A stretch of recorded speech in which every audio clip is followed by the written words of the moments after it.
আসসালামু আলাইকুম শিক্ষার্থী বন্ধুরা, চলে আসলাম তোমাদের সামনে নতুন আরেকটি ক্লাস নিয়ে। বন্ধুরা, আজকের ক্লাসে আমরা উচ্চ মাধ্যমিক পরীক্ষার্থী অর্থাৎ 2022 সালে যারা এইচএসসি পরীক্ষায় অংশগ্রহণ করবে তাদের জন্য শিক্ষা বোর্ড যে বিশেষ অ্যাসাইনমেন্ট পদ্ধতি চালু করেছে, সেই অ্যাসাইনমেন্টের দশম সপ্তাহে যে হিসাব বিজ্ঞান প্রথম পত্রের অ্যাসাইনমেন্টটি ছিল, আজকে আমরা ওই অ্যাসাইনমেন্ট নিয়ে আলোচনা করব। খেয়াল করে দেখো বন্ধুরা, আমাদের এটা ছিল কি হিসাব বিজ্ঞান প্রথম পত্রের উপর 5 নম্বর অ্যাসাইনমেন্ট, অর্থাৎ এর আগে আমরা হিসাব বিজ্ঞান বিষয়ের উপরে আরো 4টি অ্যাসাইনমেন্ট শেষ করেছি। এবং খেয়াল করে দেখো, আমাদের এই যে অ্যাসাইনমেন্টের যে প্রশ্নটি অনেক বড় একটা প্রশ্ন, এটা আমরা পড়ব। এর আগে আমরা খেয়াল করে দেখি যে এই অ্যাসাইনমেন্টটি সম্পূর্ণ করার জন্য আমাদের কি কি নির্দেশনা বা কি কি ধাপ অনুসরণ করতে হবে। খেয়াল করে দেখো যে আমাদের বলেছে ক নাম্বারে টি ছক পরিহার করতে হবে, অর্থাৎ আমরা এই অ্যাসাইনমেন্টের উত্তর করার সময় কখনোই বা কোনোভাবেই টি ছক ব্যবহার করতে পারবো না। খ নম্বরে কি বলেছে দেখো, রেওয়ামিলের অনিশ্চিত হিসাবের উদ্দীপ্ত নিয়ে আরম্ভ করতে হবে, অর্থাৎ আমরা যখন আমাদের রেওয়ামিলটা করব, ওই রেওয়ামিলের উদ্দীপ্তের মধ্যে বা ওই রেওয়ামিলের মধ্যে আমাদের অনিশ্চিত হিসাবের জের বা উদ্দীপ্তটা থাকতে হবে। এরপরে খেয়াল করে দেখো, আমাদের গ নম্বরে কি করতে হবে, ছক ও উদাহরণ সহ বর্ণনা করতে হবে। এটা ছিল কি আমাদের এই অ্যাসাইনমেন্টের উত্তর করার নির্দেশনা বা পদক্ষেপ সমূহ। দেখো বন্ধুরা, আমি তোমাদের সুবিধার্থে প্রশ্নগুলো আলাদা করে লিখে নিয়েছি যাতে তোমরা খুব ভালোভাবে বুঝতে পারো। দেখো বন্ধুরা, আমাদের প্রশ্নটাই কি বলা হয়েছে, বলা হয়েছে রেওয়ামিল প্রস্তুতকরণ ও অশুদ্ধি সংশোধন। কি কি বলেছে দেখো, বলেছে শতকরা ট্রেডার্সের 2020 সালের 31শে ডিসেম্বর তারিখের খতিয়ানের উদ্দীপ্তগুলো নিম্নরূপ, অর্থাৎ আমাদের নিচে কিছু খতিয়ানের উদ্দীপ্ত দেওয়া আছে। উদ্দীপ্তগুলো কি কি খেয়াল করে দেখো, নগদ দেওয়া আছে 36,000 টাকা, মূলধন 3 লক্ষ টাকা, উত্তোলন 30,000 টাকা, প্রাপ্য হিসাব 90,000 টাকা, প্রদেয় হিসাব 36,000 টাকা, ব্যাংক জমা 30,000 টাকা, অনুপার্জিত আয় 1 লক্ষ টাকা, প্রদেয় নোট 35,000 টাকা, উপভাড়া 40,000 টাকা, দায় মুক্ত ভূমি এটা দেওয়া আছে 1 লাখ টাকা, সম্ভাব্য দায় 3,000 টাকা, প্রারম্ভিক মজুত পণ্য 35,000 টাকা, বিজ্ঞাপন 36,000 টাকা, পণ্য ক্রয় 1 লক্ষ টাকা, ক্রয় ফেরত 5,000 টাকা, বিক্রয় 2,50,000 টাকা, 10% বিনিয়োগ 40,000 টাকা, প্রাপ্য নোট 12,000 টাকা, অফিস সরঞ্জাম 1,03,000 টাকা, সমাপনী মজুত পণ্য 40,000 টাকা এবং বিক্রিত পণ্যের ব্যয় 90,000 ও প্রাপ্য সুদ দেওয়া আছে 80,000 টাকা। এটা কিন্তু ছিল আমাদের খতিয়ানের উদ্দীপ্তগুলো। আমাদের বলে দিয়েছে যে রেওয়ামিল প্রস্তুতের পর নিম্নোক্ত ভুলগুলো ধরা পড়ে, অর্থাৎ আমরা যখন রেওয়ামিলটা প্রস্তুত করে ফেলেছিলাম তারপরে কি আমরা এই ভুলগুলো ধরতে পারছিলাম বা আমাদের চোখে এই ভুলগুলো ধরা পড়েছিল। খেয়াল করে দেখি কি কি বলেছে, বলেছে অফিস সরঞ্জাম ক্রয় 10,000 টাকা দ্বারা ভুলক্রমে পণ্য ক্রয় হিসাব ডেবিট করা হয়েছে, অর্থাৎ আমি কিনেছিলাম অফিস সরঞ্জাম কিন্তু আমি লেখার সময় ক্রয় হিসাবকে ডেবিট করে দিয়েছি। এরপরে দেখো আমাদের 2 নম্বরে কি বলা হয়েছে, বলা হয়েছে বিক্রয় হিসাবের ব্যালেন্স নির্ণয়ে বেশি দেখানো হয়েছে 10,000 টাকা, অর্থাৎ যখন আমি বিক্রয় হিসাবের ব্যালেন্স দেখিয়েছিলাম তখন কি করেছি 10,000 টাকা বেশি দেখিয়েছি। মনে করো ছিল 10,000 টাকা কিন্তু আমি দেখিয়েছি 20,000 টাকা, অর্থাৎ 10,000 টাকা বেশি দেখানো হয়েছে। 3 নম্বরে কি বলা হয়েছে, ক্রয় হিসাবের ব্যালেন্স নির্ণয়ের সময় কম দেখানো হয়েছে 10,000 টাকা। 4 নম্বরে কি বলা হয়েছে দেখো, 4 নম্বরে বলা হয়েছে ধারে বিক্রয় 10,000 টাকা খতিয়ানে পোস্টিং দেওয়ার সময়। খেয়াল করে দেখো যে যখন আমরা ধারে বিক্রয় করেছিলাম 10,000 টাকা, ওইটাকে কি আমরা যখন খতিয়ানে পোস্টিং দিয়েছি বা খতিয়ানে যখন লিপিবদ্ধ করেছি তখন কি করেছি দেখো, বিক্রয় হিসাব ও প্রাপ্য হিসাব ক্রেডিট করা হয়েছে, অর্থাৎ আমার বিক্রয় হওয়ার কথা ছিল ক্রেডিট এবং প্রাপ্য হিসাব হওয়ার কথা ছিল ডেবিট, কিন্তু আমি দুটাই কি করেছি, ক্রেডিট করে দিয়েছি। এই ভুলগুলো আমাদের ধরা পড়েছে রেওয়ামিল প্রস্তুত করার পরে। এখন এই যে আমরা প্রশ্নটা পড়লাম, এই প্রশ্ন থেকে আমাদের কি কি উত্তর করতে হবে বা কোন কোন প্রশ্নের সমাধান আমরা করব সেটা আমি আলাদা করে লিখে রেখেছি। খেয়াল করে দেখো বন্ধুরা, আমাদের এখানে কি করতে হবে, ক নম্বরে করতে হবে উপযুক্ত খতিয়ানের উদ্দীপ্ত হতে একটি রেওয়া মিল প্রস্তুত করো। অর্থাৎ এখানে আমাদের কি করতে হবে? রেওয়া মিল প্রস্তুত করতে হবে। 2 নম্বরে বিল কি বলেছে? খ নম্বরে বলেছে অশুদ্ধি সংশোধনী দাখিলা দাও এবং অনিশ্চিত হিসাব প্রস্তুত করো। অর্থাৎ এই যে আমরা হিসাবের যেই ভুলগুলো ধরা পড়েছে আমাদের রেওয়া মিল প্রস্তুত করার পরে আমরা কি করব? এই লেনদেনগুলো জাবেদা করব। জাবেদা করার পরে এইখান থেকেই কি অনিশ্চিত হিসাব নিয়ে একটা খতিয়ান প্রস্তুত করব। এরপরে দেখো গ নম্বরে কি বলা হয়েছে? গ নম্বরে বলা হয়েছে অশুদ্ধি শ্রেণী বিভাগ বর্ণনা করো। অর্থাৎ আমরা যে জাবেদাটা করব, জাবেদা করার পরে কিন্তু আমরা বুঝতে পারবো যে আমরা যেই ভুলগুলো করেছি এই ভুলগুলো সংশোধন করার সময় আমাদের কি এক পক্ষকে সংশোধন করতে হবে নাকি দুটি পক্ষকে সংশোধন করতে হবে। যদি এক পক্ষকে সংশোধন করতে হয় তাহলে ওইটা হচ্ছে একতরফা ভুল, আবার যদি আমাদের দুই পক্ষকে সংশোধন করতে হয় ওইটা হচ্ছে আমাদের দুই তরফা ভুল। দেখো বন্ধুরা, এইটা ছিল কি আমাদের প্রশ্ন। আমরা এখন উত্তরে চলে যাব। দেখো বন্ধুরা, আমাদের ক নাম্বার প্রশ্নে কি বলেছিল? আমাদের ক নাম্বার প্রশ্নে আমাদের বলেই দিয়েছিল যে উপযুক্ত খতিয়ানের উদ্বৃত্ত থেকে একটা রেওয়া মিল প্রস্তুত করতে। আমরা রেওয়া মিলটা প্রস্তুত করব, কিন্তু আমাদের রেওয়া মিলে কিন্তু একটা শর্ত দেওয়া ছিল। যখন আমরা খেয়াল করে দেখো বন্ধুরা, যখন আমরা আমাদের প্রশ্নটা পড়েছিলাম, অ্যাসাইনমেন্টের নির্দেশনাগুলো পড়েছিলাম বা ধাপগুলো পড়েছিলাম, তখন কিন্তু আমাদেরকে বলে দিয়েছিল, খেয়াল করো, বলছে যে রেওয়া মিলের অনিশ্চিত হিসাবের উদ্বৃত্ত নিয়ে আরম্ভ করতে হবে। অর্থাৎ আমরা যদি শুধু রেওয়া মিল যেভাবে শুরু করি ওইভাবে যদি শুরু করে দেই তাহলে কিন্তু হবে না। আমাদের কি করতে হবে? রেওয়া মিলের যে উদ্বৃত্ত রয়েছে সেই উদ্বৃত্তটা সবার আগে, অনিশ্চিত হিসাবের যে উদ্বৃত্ত ওইটা সবার আগে থাকবে, এরপরে আমরা রেওয়া মিলটা প্রস্তুত করব। কিন্তু তোমাদের জন্য এখানে একটা বিরাট চ্যালেঞ্জ যে আমি কি করি নাই, রেওয়া মিলের অনিশ্চিত হিসাব থেকে শুরু করি নাই, আমি অনিশ্চিত হিসাবটা সবার শেষে লিখেছি। তোমরা যখন অ্যাসাইনমেন্টের উত্তর করবে তোমরা কি করবে? এই অনিশ্চিত হিসাবটাকে সবার প্রথমে নিয়ে যাবে, এরপরে বাকিগুলো যেই রকম ভাবে আছে তোমরা ওই সিরিয়ালে করতে থাকবে। কারণ খেয়াল করে দেখো যে আমি তো একা একা করেছি, যে কারণে অনিশ্চিত হিসাব কিন্তু অঙ্ক করার শেষেই বের হয়। তো এই জন্য কি করতে হয়? আলাদা একটা কাগজে রেওয়া মিল করতে হবে, করার পরে দেখতে হবে অনিশ্চিত হিসাব কত টাকা আসে, এরপরে আবার কি অনিশ্চিত হিসাব প্রথমে নিয়ে খতিয়ান প্রস্তুত, রেওয়া মিল প্রস্তুত করতে হবে। এজন্য আমি সবার শেষেই করেছি। তোমরা যখন করবে তখন কি করবে? এই অনিশ্চিত হিসাবটা সবার আগে নিয়ে এরপরে রেওয়া মিলটা প্রস্তুত করবে। তো খেয়াল করে দেখো বন্ধুরা, আমাদের রেওয়া মিলে কি কি এন্ট্রি আসবে আর কি কি এন্ট্রি আসবে না। আমরা আমাদের প্রশ্নটার দিকে একবার খেয়াল করি। দেখো আমাদের প্রশ্নে কি কি ছিল? আমাদের প্রশ্ন ছিল নগদ, মূলধন, উত্তোলন, প্রাপ্য হিসাব, প্রদেয় হিসাব, ব্যাংক জমা, অনুপার্জিত আয়, তারপর ছিল প্রদেয় নোট, উপভাড়া, এরপর খেয়াল করে দায়মুক্ত ভূমি। এরকম করে কি আমাদের আরো অনেকগুলো লেনদেন ছিল। এখানে সবগুলো লেনদেনই আছে।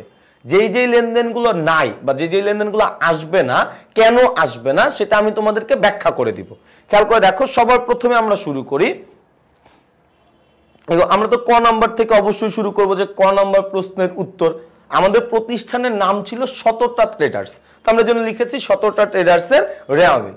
খেয়াল করে দেখো, রেওয়া মিলের মধ্যে যে এক নম্বরে কিন্তু আমরা আগে লিখব অনিশ্চিত হিসাব, আমি লিখেছি নগদান হিসাব। খেয়াল করে দেখো, আমাদের এখানে নগদান ছিল বা নগদ ছিল 36,000 টাকা। আমরা সবাই জানি যে নগদ বা নগদান বা নগদ হিসাব এগুলো সবকিছু কি হবে? হাতে নগদ, এগুলো সবকিছু হবে ডেবিট, কারণ এটা একটা সম্পদ। আমরা লিখেছি ডেবিট পাশে। মূলধন ক্রেডিট, উত্তোলন ডেবিট, প্রাপ্য হিসাব একটা সম্পদ, এটা অবশ্যই ডেবিট। প্রদেয় হিসাব কি হবে? একটা দায়, এজন্য ক্রেডিট পাশে। ব্যাংক জমা একটা সম্পদ, ডেবিট পাশে। এবার দেখো অনুপার্জিত আয়। খেয়াল করে দেখো বন্ধুরা, অনুপার্জিত আয় মানে কি? যেই আয়টা এখনো আমাদের অর্জন হয় না, অর্থাৎ আমি টাকা পেয়ে গেছি কিন্তু এই টাকা বাবদ যেই সেবাটা আমার দেওয়ার কথা ছিল ওই সেবাটা এখনো আমি প্রদান করি নাই। যে সেবা বাবদ যে আমরা অগ্রিম যেই টাকা পাই, অ্যাডভান্স যেই টাকাটা পাই, ওইটাকেই বলা হয় অনুপার্জিত আয়। এবং অনুপার্জিত আয় হচ্ছে একটা দায়বাচক হিসাব, তো যেই কারণে আমরা অনুপার্জিত আয়কে লিখেছি ক্রেডিট পাশে। প্রদেয় নোট, এটাও একটা ক্রেডিট। তারপরে খেয়াল করে দেখো যে উপভাড়া, এটাও হচ্ছে কি একটা আয়, ক্রেডিট। এইখানে একটু খেয়াল করে দেখো যে আমাদের দায়মুক্ত ভূমি, ভাই দায়মুক্ত ভূমি বলতে অ্যাকচুয়ালি কি বোঝায়? আমরা সবাই জানি যে ভূমি হচ্ছে একটা সম্পদ, এটা সবসময় ডেবিট হবে। এখন কনফিউজিং এর জায়গাটা হচ্ছে, দেখো বিভ্রান্ত করার জায়গাটা হচ্ছে কি দায়মুক্ত কথাটা। দেখো যদি আমাদের বলতো যে দায়যুক্ত ভূমি, তাহলে আমি বুঝতাম যে এটা একটা দায়, এটা আমরা ক্রেডিট পাশে লিখতাম। কিন্তু আমাদেরকে বলেই দিয়েছে যে দায়মুক্ত ভূমি, অর্থাৎ এই ভূমির মধ্যে কোনো দায় নাই, অর্থাৎ এটা কি হবে? সম্পত্তি হবে। এই যে দায়মুক্ত কথাটুকু, এটা শুধুমাত্রই কি আমাদেরকে বিভ্রান্ত করার উদ্দেশ্যে দেওয়া হয়েছে। এরপরে খেয়াল করে দেখো বিজ্ঞাপন 36,000 টাকা, বিজ্ঞাপন একটা ব্যয়, এটা ডেবিট। এরপরে খেয়াল করে দেখো দেওয়া হচ্ছে বিক্রয়, বিক্রয় একটা আয়, বিক্রয় সবসময় ক্রেডিট হবে। 10% বিনিয়োগের সুদ, খেয়াল করে দেখো বিনিয়োগ এটা আমাদের জন্য একটা সম্পদ এবং সম্পত্তি সবসময় কি হবে? ডেবিট হবে। এরপরে খেয়াল করে প্রাপ্য নোট, প্রাপ্য নোট একটা সম্পদ, এটাও কি হবে? ডেবিট পাশে হবে। এরপরে এই পাশে আবার একটু খেয়াল করে দেখো, এবার হচ্ছে কি অফিস সরঞ্জাম, অফিস সরঞ্জাম একটা সম্পত্তি, এটা আমাদের কি হবে? ডেবিট হবে। সমাপনী মজুত পণ্য, খেয়াল করে দেখো তোমাদের মনে প্রশ্ন হতে পারে যে ভাই রেওয়া মিলে তো সমাপনী মজুত পণ্য আসে না, তাহলে এইখানে কেন আসলো? খেয়াল করে দেখো, আমরা যদি আমাদের প্রশ্নের দিকে একবার তাকাই, আমাদের যে প্রশ্নটা ছিল, আমাদের প্রশ্নের মধ্যে কিন্তু কিছু এন্ট্রি ছিল যেটা আমরা নেই নাই। কেন নেই নাই? এখানে যদি আমরা একটু খেয়াল করে দেখো যে আমাদের প্রশ্নের যেই প্রারম্ভিক মজুত পণ্য ছিল এই 35,000 টাকা, এটা কিন্তু আমরা নেই নাই। এরপরে আবার যদি একটু খেয়াল করে দেখি, আমাদের ক্রয় ছিল 1 লক্ষ টাকা, এটাও কিন্তু আমরা নেই নাই। এরপরে এই দিকে খেয়াল করে দেখো যে ক্রয় ফেরত ছিল 5,000 টাকা, এটাকেও কিন্তু কি আমরা রেওয়া মিলের মধ্যে অন্তর্ভুক্ত করি নাই। এখন প্রশ্ন হতে পারে যে ভাই কেন আপনি এগুলো অন্তর্ভুক্ত করলেন না কেন? কারণ আমি অন্তর্ভুক্ত করি নাই এই কারণেই যে আমাদের রেওয়া মিলে বিক্রিত পণ্যের ব্যয় দেওয়া রয়েছে। বন্ধুরা আমরা সবাই জানি যে বিক্রিত পণ্যের ব্যয় কিভাবে নির্ণয় করা হয়? প্রারম্ভিক মজুত পণ্য যোগ নিট ক্রয়, এই নিট ক্রয়ের মধ্যে কিন্তু কি ক্রয় ফেরতও ইনক্লুড থাকে, সকল প্রকার প্রত্যক্ষ খরচ বা সমাপনী মজুত পণ্য। খেয়াল করে দেখো যেহেতু বিক্রিত পণ্যের ব্যয়ের মধ্যে প্রারম্ভিক মজুত পণ্য, ক্রয়, ক্রয় ফেরত অন্তর্ভুক্ত করাই আছে, সেই কারণে কি নতুন করে আর এগুলোকে ইনক্লুড করতে হবে না, শুধুমাত্র এই বিক্রিত পণ্যের ব্যয়কে নিয়ে নিলেই হবে। আর সমাপনী মজুত পণ্য কেন নিচ্ছি?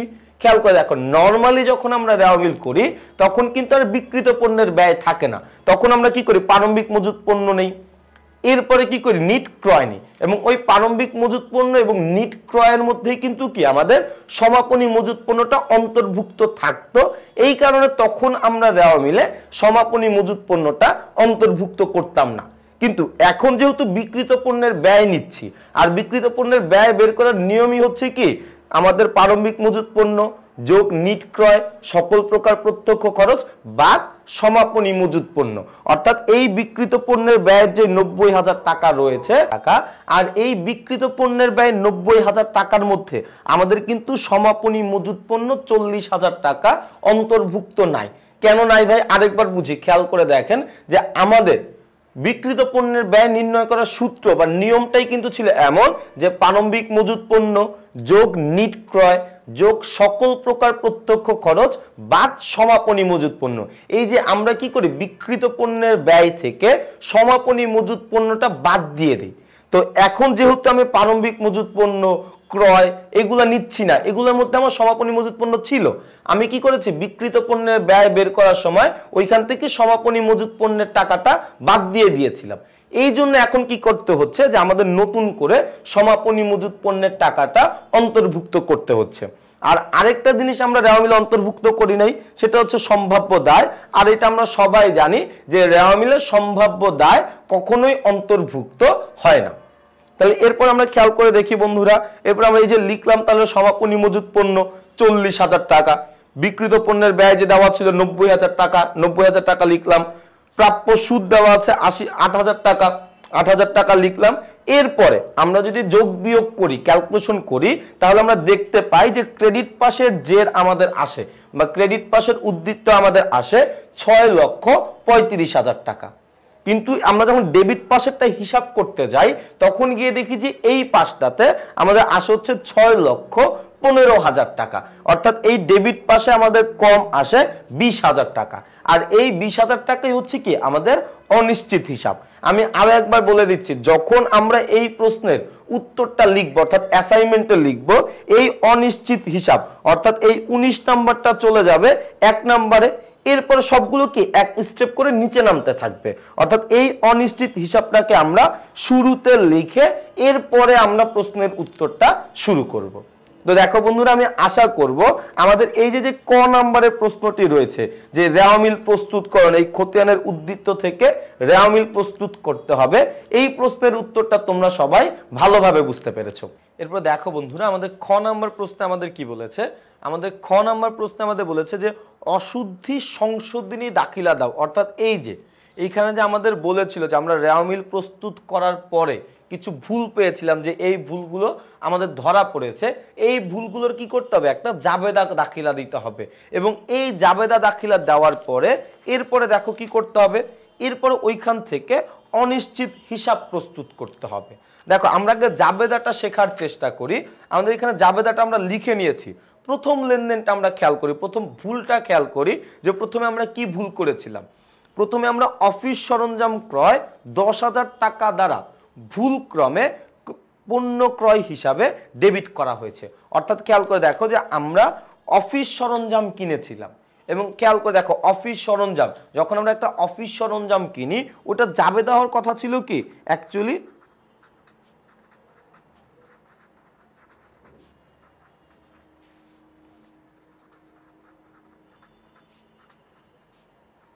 দেখো যখন আমরা অফিস সরঞ্জাম কিনেছিলাম তখন অ্যাকচুয়ালি আমাদের জাবেদা হওয়ার কথা ছিল অফিস সরঞ্জাম হিসাব ডেবিট, যদি নগদে কিনে থাকি নগদান হিসাব ক্রেডিট, বা ব্যাংকে কিনলে ব্যাংক হিসাব ক্রেডিট। কিন্তু আমাদের প্রশ্নে বলে দিয়েছে যে আমরা কি করেছি, ভুলক্রমে ক্রয় হিসাবকে ডেবিট করে দিয়েছিলাম। অর্থাৎ এই অফিস সরঞ্জাম ডেবিট না করে এখানে আমরা কি করেছিলাম, ক্রয় হিসাবকে ডেবিট করে দিয়েছিলাম। এখন খেয়াল করে দেখো যে এটা কিন্তু একটা নীতিগত ভুল। আমরা সবাই জানি যে একটা মূলধন জাতীয় লেনদেনকে মুনাফা জাতীয় লেনদেন হিসাবে, বা একটা মুনাফা জাতীয় লেনদেনকে মূলধন জাতীয় লেনদেন হিসাবে লিপিবদ্ধ করা, এটা হচ্ছে কি একটা নীতিগত ভুল। এবং এখানে কিন্তু আমরা সেটাই করেছি। আমাদের কিন্তু ক্রয় হিসাব বাড়ার কোনো কথাই ছিল না, কিন্তু আমরা ক্রয় হিসাবটা বাড়িয়ে দিয়েছি। কিন্তু বাড়ার কথা ছিল কি আমাদের অফিস সরঞ্জাম হিসাব, ওইটাকে আমরা বাড়াই নাই।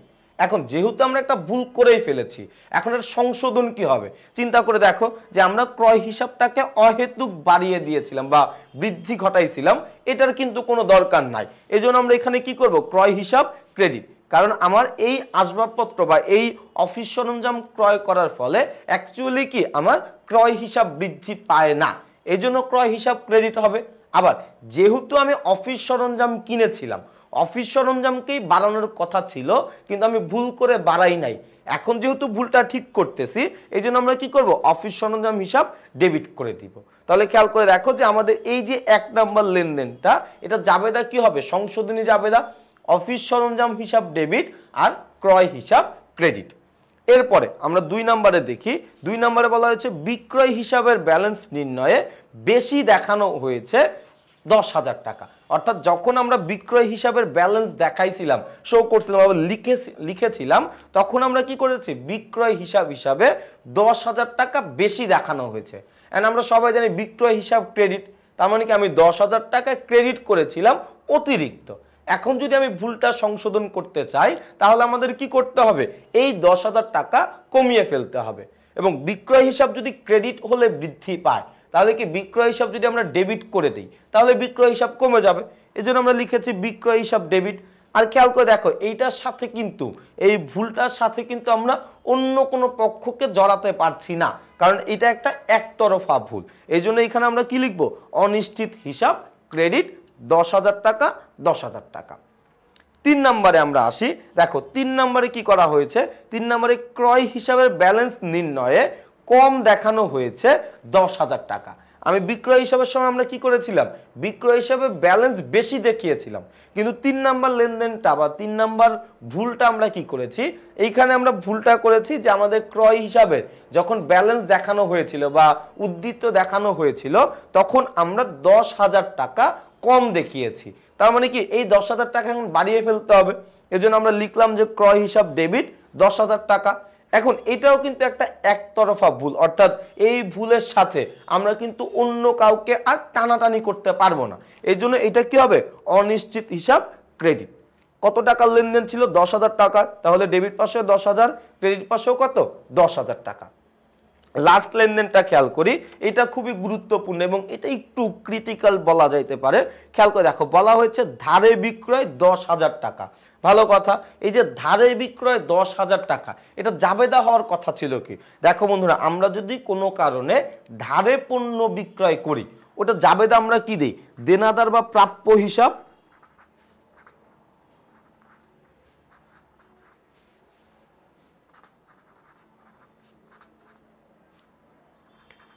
খেয়াল করে দেখো, ধারে পণ্য বিক্রয়, এটা জাবেদা আমরা কি দেই, এটা জাবেদা আমরা দেই দেনাদার বা প্রাপ্য হিসাব ডেবিট, একই কথা, দেনাদার আর প্রাপ্য হিসাব। আর বিক্রয় হিসাবকে আমরা কি করি, ক্রেডিট করে দেই, অর্থাৎ দেনাদারকে আমরা বাড়িয়ে দেই, পাশাপাশি কি বিক্রয়কেও আমরা বাড়িয়ে তুলি। কিন্তু এখানে আমরা ভুলটা কি করেছি দেখো, বলা হচ্ছে ধারে পণ্য বিক্রয় 10,000 টাকা, খতিয়ানে পোস্টিং দেওয়ার সময় বিক্রয় হিসাব ও প্রাপ্য হিসাব ক্রেডিট করা হয়েছে। অর্থাৎ বিক্রয় হিসাব আমি ঠিক করেছি, কারণ বিক্রয় হিসাব ও প্রাপ্য হিসাব ক্রেডিট করা হয়েছে, এন্ড বিক্রয় তো ক্রেডিট হবে, এটাকে তো আমরা ক্রেডিটই করব। কিন্তু ভুলটা করেছি যে দেনাদার হিসাব ডেবিট হওয়ার কথা ছিল, কিন্তু ওইটাকে আমরা কি করে দিয়েছি, ক্রেডিট করে দিয়েছি। অর্থাৎ খেয়াল করে দেখো যে দেনাদার আমার বাড়ার কথা ছিল, আমি না বাড়িয়ে বরঞ্চ কি করেছি, কমিয়ে দিয়েছি। এখন এইখানে লেনদেনটা আছে হচ্ছে 10,000 টাকার, কিন্তু এই অ্যামাউন্টটা হয়ে যাবে 20,000 টাকার। কেন, খেয়াল করে দেখো যে আমার মনে করো যে আগে এই লেনদেনটা সংগঠিত হওয়ার আগে প্রাপ্য হিসাব বা দেনাদারের উদ্বৃত্ত ছিল 1 লাখ টাকা, মনে করি 1 লাখ টাকা।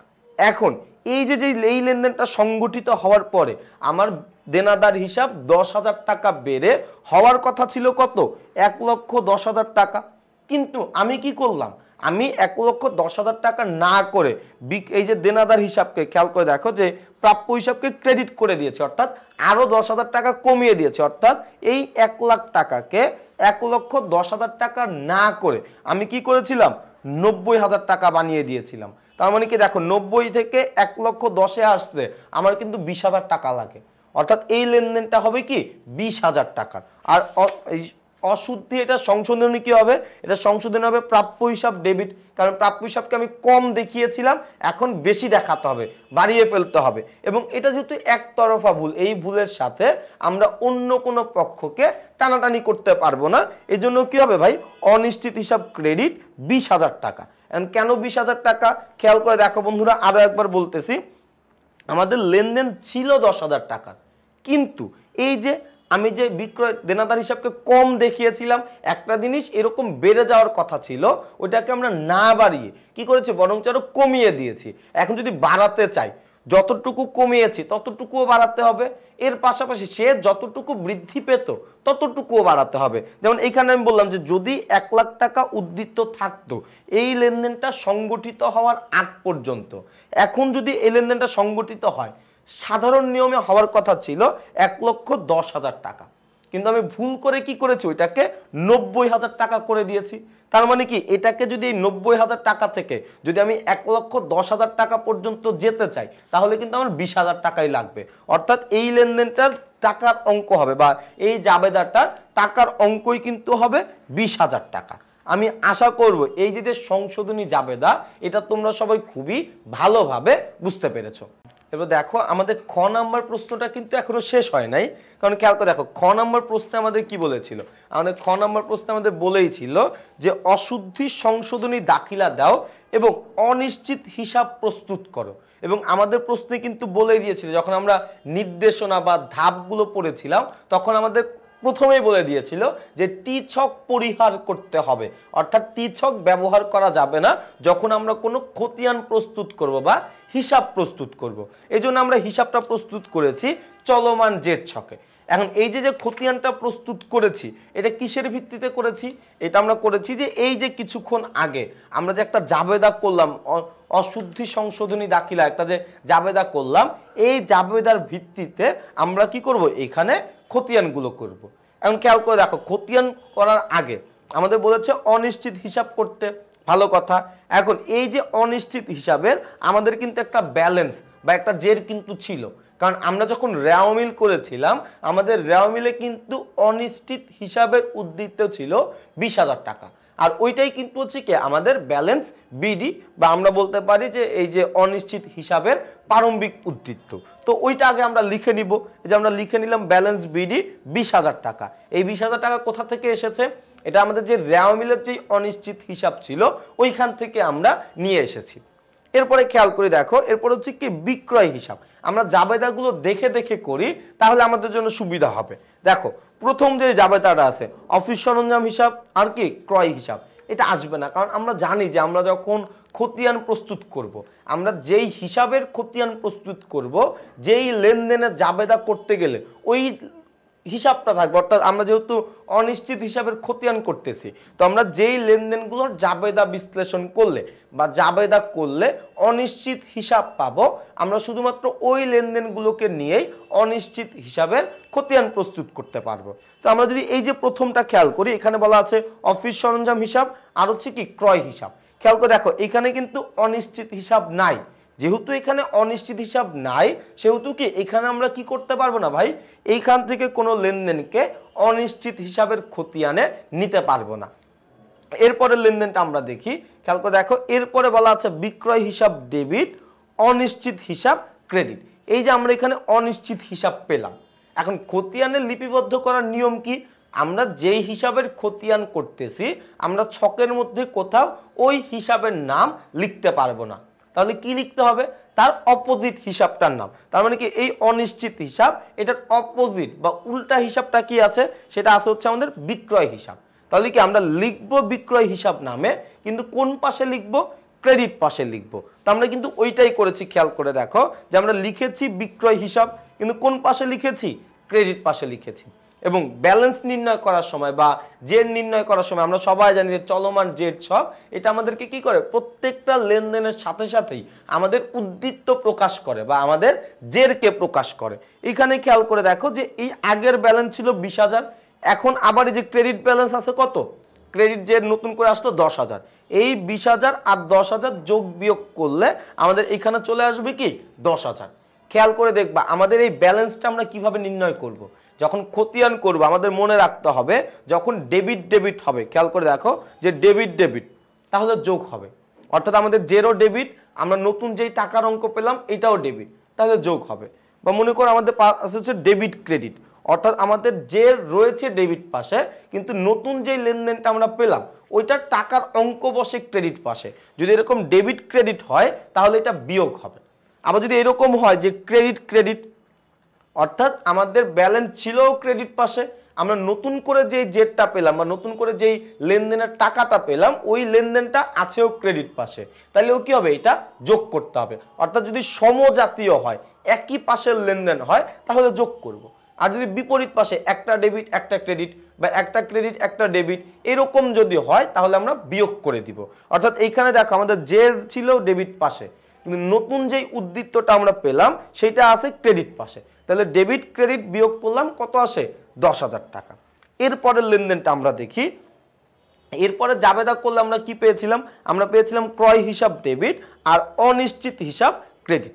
খেয়াল করে দেখো এইখানেও কিন্তু আমরা অনিশ্চিত হিসাব পেলাম, কিন্তু আমরা তো অনিশ্চিত হিসাব লিখবো না, আমরা কি লিখবো? তার অপোজিট হিসাবটা লিখবো। তার অপোজিট হিসাব কি রয়েছে? তার অপোজিট হিসাব রয়েছে ক্রয় হিসাব। তার মানে আমরা লিপিবদ্ধ করব কি নামে? ক্রয় হিসাব নামে। কোন পাশে লিখবো? ক্রেডিট পাশে লিখবো। তাহলে আমরা এখানে লিখেছি দেখো এই যে ক্রয় হিসাব, কোন পাশে লিখলাম? ক্রেডিট পাশে লিখলাম। এখন খেয়াল করে দেখো যে আগে আমার যে ডেবিট ছিল 10,000 টাকা, এই প্রথম লেনদেন সংগঠিত হওয়ার পরে সেকেন্ড যখন লেনদেনটা হলো এইখানেও কিন্তু কি আমাদের ক্রেডিট জের আসে 10,000 টাকা। এখন দেখো এই ডেবিটেও 10,000 ক্রেডিটেও 10,000, একেবারে প্লাস মাইনাস করে এখানে কি হয়ে যাবে? শূন্য বা নীল হয়ে যাবে, অর্থাৎ এইখানে আর কোনো উদ্ধৃত থাকবে না। লাস্ট লেনদেনটা আমরা একটু খেয়াল করি। দেখো শেষের লেনদেনটা আমাদের কি? প্রাপ্য হিসাব ডেবিট, অনিশ্চিত হিসাব ক্রেডিট। এই যে অনিশ্চিত হিসাব আমরা পেলাম, তার মানে কি এইটাও আমাদের অনিশ্চিত হিসাবের খতিয়ানে অন্তর্ভুক্ত করতে হবে। এখন আমরা কি নামে অন্তর্ভুক্ত করব? আমরা এটাকে অন্তর্ভুক্ত করব প্রাপ্য হিসাব নামে। কোন পাশে অন্তর্ভুক্ত করব, যেহেতু অনিশ্চিত হিসাব ক্রেডিট পাশে রয়েছে এই জন্য আমরা অন্তর্ভুক্ত করব কোন পাশে, ক্রেডিট পাশে অন্তর্ভুক্ত করব। আমরা সেটাই করেছি। দেখো প্রাপ্য হিসাব ক্রেডিট পাশে 20,000, যেহেতু আগে থাকতেই আমার জের শূন্য ছিল, নতুন আমি একটা লেনদেন পেলাম 20,000 টাকার, তাহলে আমার ক্রেডিট জের চলে আসবে কত, 20,000 টাকা। এটাই কিন্তু ছিল কি আমাদের এই যে অনিশ্চিত হিসাবের চলমান জের ছকে অনিশ্চিত হিসাবের খতিয়ান। আমি আশা করব যে খ নাম্বার প্রশ্নের উত্তর রয়েছে অসংশোধনী জাবেদা, এই যে সংশোধনী জাবেদা অর্থাৎ অশুদ্ধ লেনদেনকে আমরা যখন সংশোধন করলাম, সংশোধনী যে জাবেদা দিলাম, এই জাবেদাটা এবং এই জাবেদা থেকে যে অনিশ্চিত হিসাবের খতিয়ানটি প্রস্তুত করা হয়েছে, এই দুটি প্রশ্নের উত্তরই তোমরা খুবই ভালোভাবে বুঝতে পেরেছো। এরপরে দেখো বন্ধুরা, আমাদের গ নাম্বার প্রশ্নে আমাদের কি বলা হয়েছে, আমাদের গ নাম্বার প্রশ্ন এবং শেষ প্রশ্নে আমাদের বলেছিল যে অশুদ্ধির শ্রেণী বিভাগ বর্ণনা করো। অর্থাৎ এই যে আমরা যে অশুদ্ধ, এই যে অশুদ্ধির সংশোধনী দাখিলাগুলো দিলাম, এটার মধ্য থেকে কার কার ভুল আছে, কতগুলো পক্ষের ভুল আছে, ওইটাকে আমাদের বর্ণনা করতে হবে, একটা শ্রেণী আকারে দেখাতে হবে, একটা ছকের মধ্যে দেখাতে হবে। খেয়াল করে দেখো, আমি এখানে লিখে রেখেছি তোমাদের প্রশ্নের উত্তরটি। তোমরা চাইলে এই দেখো লেনদেনের এইখানে এরকম জাবেদা ভাবে না লিখে, অর্থাৎ দুটি পক্ষ হিসাবের দুটি পক্ষ না লিখে এখানে যদি পুরো লেনদেনটা তুলে দিতে চাও, এই যে অর্থাৎ যেমন আমরা এই লেনদেনটা এরকম যে অফিস সরঞ্জাম ক্রয় 10,000 টাকা দ্বারা ভুলক্রমে পণ্য ক্রয় হিসাবে ডেবিট করা হয়েছে, তোমরা চাইলে এই কথাটাও এই লেনদেনের এইখানে লিখে দিতে পারতে। দুটাই সঠিক। তুমি যদি চাও যে হিসাবে দুটি পক্ষ লিখবে তাও হবে, তুমি যদি চাও যে দুটি পক্ষ না লিখে পুরো লেনদেনটা তুলে দিবে তাতেও কিন্তু হবে। তো খেয়াল করে দেখো, আমরা প্রথম লেনদেনটা দেখি। আমাদের প্রথম লেনদেনটাই কিন্তু আমাদের বলেছিল, এখন আমাদের প্রথম লেনদেনটা আমাদের কি বলেছিল, আমাদের বলেছিল অফিস সরঞ্জাম ক্রয় 10,000 টাকা দ্বারা ভুলক্রমে পণ্য ক্রয় হিসাবে ডেবিট করা হয়েছে।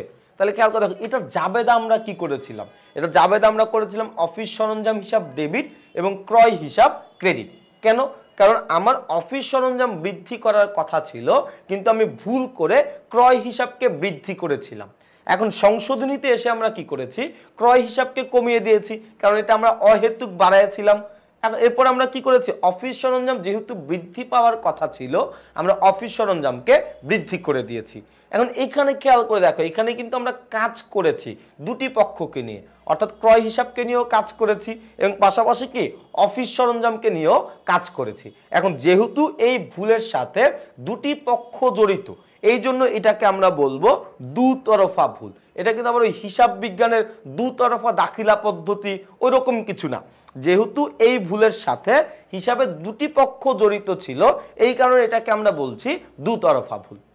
এর পরের লেনদেনটা যদি আমরা দেখি, এর পরের লেনদেনটা আমাদের বলেছিল যে বিক্রয় হিসাবের ব্যালেন্স নির্ণয়ে বেশি দেখানো হয়েছে 10,000 টাকা, এবং এটা জাবেদা আমরা কি করেছিলাম, জাবেদা করেছিলাম বিক্রয় হিসাব ডেবিট এবং অনিশ্চিত হিসাব ক্রেডিট। কেন? কারণ আমি বিক্রয় হিসাবকে বেশি দেখিয়েছি, ওটাকে এখন কি করতে হবে, কমাতে হবে, এই জন্য আমি বিক্রয় হিসাবকে ডেবিট করে দিয়েছিলাম। এখন এইখানে খেয়াল করে দেখো বন্ধুরা, এইখানে কিন্তু দুটি পক্ষের ভুল না, এখানে শুধুমাত্র আমরা কাজ করতেছি বিক্রয়কে নিয়ে, অর্থাৎ এটা একটা একতরফা ভুল।